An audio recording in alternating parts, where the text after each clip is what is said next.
جی السلام علیکم جی، آج ہمارا قرآنک انسٹیٹیوٹ کا دوسرا سیشن ہے. آپ سب ممبرس کے جوائن کرنے کا بہت شکریہ. ہمارا جو پروگرام ابھی چل رہا ہے وہ زبیر شبیر صاحب ہیں، ان کے ساتھ 3D پروگرام ہے امہات، ابنا اور الرجال کے بارے میں. تو جو ہمارے معاشرتی مسائل ہیں ہمارے ملک میں، ہمارے آس پاس جو ہمیں نظر آتے ہیں، ان کو اگر ہم نے ایڈریس کرنا ہے اور ان کا کوئی حل ڈھونڈنا ہے تو اس میں ہمیں سمجھنا ہوگا کہ امہات کا کیا کردار ہے، ابنا کا کیا کردار ہے اور الرجال کا کیا کردار ہے قرآن کے آئینے سے. تو زبیر شبیر صاحب ہمارے ساتھ موجود ہیں. جی لاسٹ جو ہمارا سیشن ہوا تھا اس میں حضرت موسیٰ کے بارے میں بات چیت ہو رہی تھی. جو لاسٹ ان کا ایک واقعہ ڈسکس ہوا تھا جس میں حضرت شعیب کی 2 بیٹیوں کے ساتھ جو واقعہ ہے وہ ڈسکس ہوا تھا. تو وہاں سے آگے اس کو لے کے بڑھتے ہیں. تو زبیر صاحب بہت شکریہ جوائن کرنے کا. جی السلام علیکم. جی وعلیکم السلام ورحمۃ اللہ وبرکاتہ. بہت شکریہ آپ کا بھی اور تمام گروپ ممبرس کا بھی، تمام امہات کا بہت شکریہ. جزاک اللہ.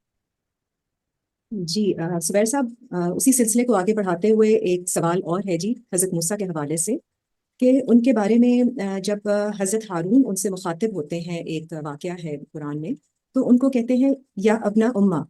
یہ اس کا ریفرنس ہے جی سورہ 20 آیت نمبر 94. تو اس کے بارے میں ذرا کچھ بتائیے گا، اس میں کیا انڈیکیشن ہے قرآن کی طرف سے؟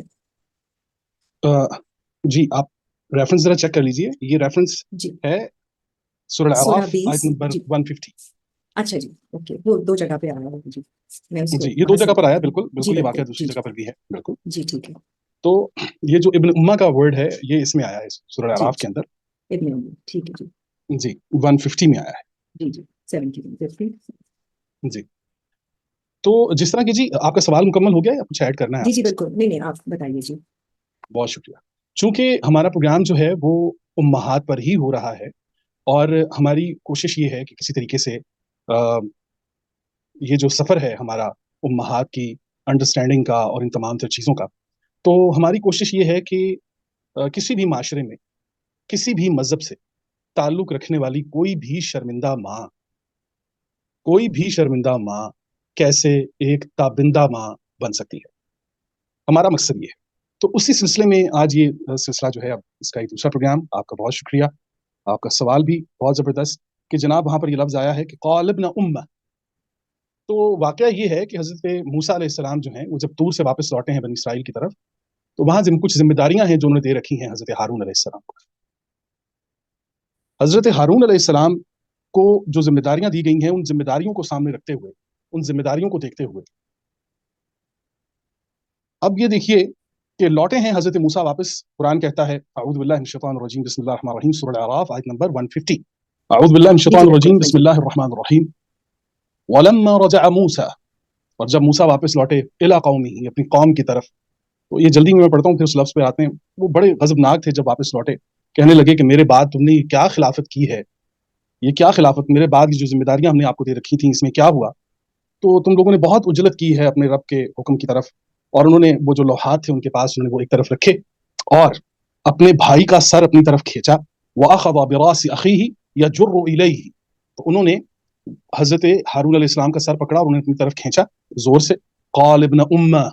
تو حضرت ہارون علیہ السلام نے فوراً آگے سے جو رپلائی کیا ہے وہ بڑا کمال ہے. انہوں نے فرمایا ہے کہ اے میری ماں جائے، اے میری ماں جائے. تو یہاں پر اس لفظ کو جب آپ دیکھیں گے تو آپ کو پتہ چلے گا کہ ایک تو قرآن کریم جو ہے وہ ہمیں گفتگو کے اسلوب سکھا رہا ہے کہ گفتگو کے اسلوب کیا ہیں، اور اس گفتگو کے اسلوب کو قرآن کریم نے اس آیت میں اتنے کمال سے بیان کیا ہے کہ اگر کبھی زندگی میں ایسا موقع آ جائے کہ اولاد کے درمیان کوئی عداوت ہو گئی ہے، کوئی اختلاف ہو گیا ہے، کوئی لڑائی ہو گئی ہے، آپس میں جھگڑ بیٹھے ہیں، تو وہاں پر آپ یہ دیکھیے کہ ہارون علیہ السلام نے ذکر کیا ہے یا قال ابن امہ. تو انہوں نے کہا اے میری ماں جائے. تو معلوم ہوا قرآن یہ بتانا چاہ رہا ہے کہ اگر اولاد کے درمیان اختلاف ہو جائے تو ماں کا ذکر جو ہے وہ اختلاف کو محبت میں بدل سکتا ہے. ماں کا ذکر اختلاف کو برداشت کے اندر اور محبت کے اندر منتقل کر سکتا ہے. تو وہاں پر جب یہ لفظ آیا ہے یا ابن امہ، اور عام طور پر بھی آپ دیکھیے ہمارے معاشرے میں تو جب کہیں کوئی اختلاف ہو تو کوئی بھائی جو صلح رحمی کی طرف آئے تو وہ اپنی ماں والدہ کا ذکر کرے گا، اپنی والدہ کے حوالے سے بات کرے گا. تو یہ ایک اسلوب ہے جو قرآن کریم نے ہمیں بتایا ہے اور بہت ہی کمال انداز میں بتایا ہے. لیکن یہاں میں لگے ہاتھوں ایک اور چیز بھی آپ کے سامنے رکھنا چاہتا ہوں کہ یہاں پر 2 بھائیوں کا ذکر تو آیا، حضرت ہارون، حضرت موسیٰ کا. اور ذکر آیا ہے کہ صلح رحمی کی طرف گئے ہیں تو ماں کا ذکر آیا ہے. لیکن ایک اور بڑا عجیب سا واقعہ میں آپ کے سامنے رکھتا ہوں سورہ یوسف کا, کہ وہاں پر بھی ایک واقعہ ہوا ہے, اور وہاں پر آپ دیکھیے کہ گفتگو کے اسلوب کون سا رنگ اختیار کر گئے ہیں. آپ دیکھیے سورہ یوسف آیت نمبر 63, سورہ یوسف آیت نمبر 63, جب حضرت یوسف وہاں پر مصر کے اندر موجود ہیں اور ان کے بھائی غلہ لینے ان کے پاس آئے ہیں, تو انہوں نے بہت سا غلہ بھی ان کو دیا ہے اور ان سے کہا ہے کہ تم اپنا ایک بھائی ہے تمہارا, اسے بھی اگر میرے پاس لے آؤ. تو یہ پورا واقعہ ہے, پوری ایک بات ہے. تو یہاں پر اس واقعے میں جب انہوں نے یہ کہا کہ اگر تم بھائی لے کر آؤ گے تو میں تمہیں زیادہ غلہ دوں گا اور زیادہ, اور پھر انہوں نے آ کے اپنے والد صاحب کو بتایا کہ دیکھیے ہم آج کل غلے میں بہت زیادہ پریشان ہیں, سورہ یوسف آیت نمبر 63 میں. تو وہاں پر انہوں نے جو الفاظ استعمال کیے ہیں وہ بڑے سوچنے والے ہیں, بڑے سمجھنے والے ہیں. غلہ لینے کی لالچ ہے, اور والد صاحب جو ہیں وہ ان پر اعتبار نہیں کر رہے, کیونکہ پہلے بھی حضرت یوسف کا یہ واقعہ ان کے ساتھ ہو چکا ہے. تو جناب وہ کہہ رہے ہیں حضرت یعقوب علیہ السلام سے ان کے بیٹے فَأَرْسِلْ مَعَانَا أَخَانَا, کہ اے ہمارے ابا جی آپ ہمارے ساتھ ہمارے بھائی کو بھیج دیجئے, ہمارے بھائی کو, اخانا ہمارے بھائی کو. مطلب جب ان کا کوئی مطلب تھا, کوئی لالچ تھی, تو انہوں نے کہا کہ اخانا ہمارا بھائی ہے, آپ ہمارے بھائی کو ہمارے ساتھ بھیج دیجیے. تو حضرت یعقوب علیہ السلام نے بات اگلی آیات میں پھر بتایا کہ دیکھو میں کیسے تم لوگوں پر اعتبار کر لوں کہ تم نے یوسف کی دفعہ بھی یہ کیا تھا. اور یہ واقعات سارے چلتے گئے. وہاں جا کر پھر وہ ایک واقعہ آیا کہ جس میں حضرت یوسف علیہ السلام نے, اللہ نے ایک ایسا ایک سسٹم بنایا کہ جس کے تحت حضرت یوسف علیہ السلام نے اپنے بھائی کو, اللہ نے وہاں پر ان کے بھائی کو رکوا لیا.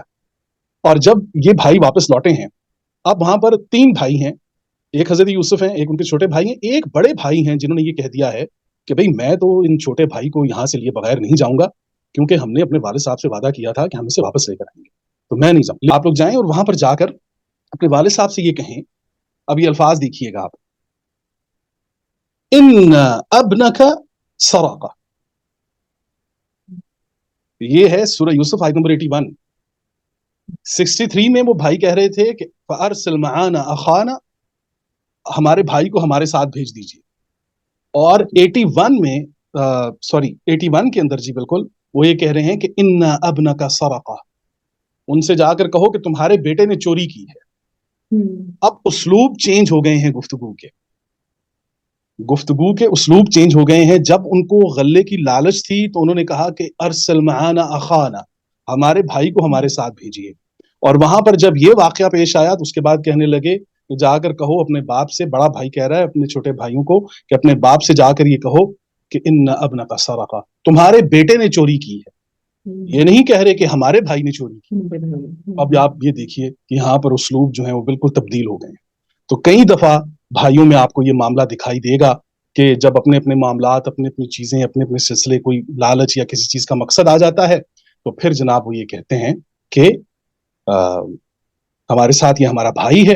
اور جب اپنے مقاصد سے وہ ہٹتے ہیں تو پھر وہ اگلے کو الزام دیتے ہیں کہ یہ تمہارا بیٹا ہے جی جس نے چوری کی ہے, اب یہ ہمارا بھائی نہیں ہے. تو یہ بھی قرآن کریم کا اسلوب ہے جی. لیکن یہ ایسا نہیں, میں بالکل, یہ میرے کہنے کا مقصد ایسا ہرگز نہیں ہے کہ باپ کا ذکر جو ہے وہ کوئی فتنہ یا فساد پیدا کرتا ہے, ایسا نہیں ہے. لیکن میں نے یہ چاہا کہ بھائیوں میں ایک طرف اسلوب یہ ہے کہ والدہ کا ذکر آیا ہے تو پھر خیر کی طرف بات گئی ہے, لیکن یہاں دیکھیے بھائیوں نے ہی باپ کا ذکر کر کے بات, اچھی بھلی بات کو جو ہے وہ بگاڑ کر رکھ دیا ہے. تو یہ بھی ایک اسلوب ہے قرآن کریم کے اندر پیش ہوا ہے جی. جزاک اللہ خیر. جی بالکل ٹھیک, بہت شکریہ جی. ٹھیک جی.